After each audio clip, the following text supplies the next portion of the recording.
Professional snow management companies are always challenged with finding good, reliable labor and operators. When you do get someone hired, make sure you train them and prep them, or they won't last long in this crazy industry. Here are 10 tips to help get new teams and team members ready for winter. Number 1. Be upfront about the realities they should expect during the storm. They will be tired, cold, and want to go home. Finding people who can tough it out is key. Stress personal preparedness, including better nutrition to keep their energy up, use of personal protective equipment, resting before the event, quality hydration with limits on caffeine, and talking with their loved ones about the hours and timing of snow events. Number 3. Roles and training. Clearly communicate, train, and confirm they understand their role and how it fits into servicing the overall event. Make sure they know who their direct supervisor is and that they have some basic safety training before they go out in the field. Train them on how to safely and properly inspect the vehicles and/or equipment they'll be using, as well as any technology they'll need for service reporting.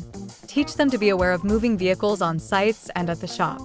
And definitely make sure they understand where de-icers are stored and how to properly handle them, including lifting heavy bags.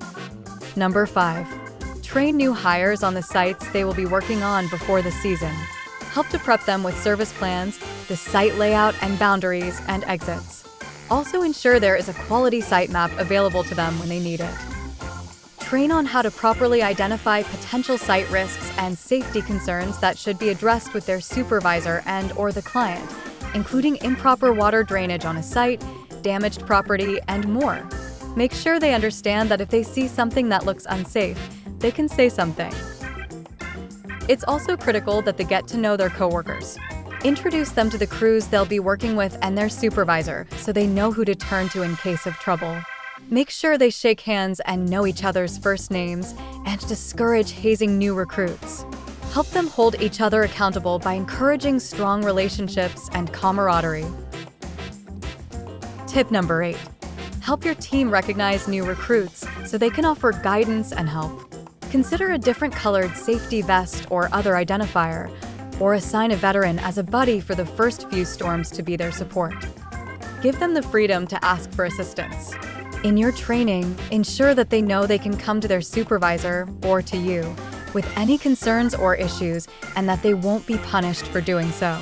The last thing you want is for someone to get hurt or a service to go wrong, simply because they didn't know they could ask for help. And finally, number 10. Discuss and train on your incident reporting process and what types of incidents require certain information, such as photos, videos, and written explanations. Make sure they know what they should do first if they have an accident or witness an accident. Finding good people to do winter work is hard as HE double hockey sticks. Let's be real. Make sure you train and keep people safe, productive, and engaged. Those 3 elements will improve your chances of keeping more team members on board for many winters to come.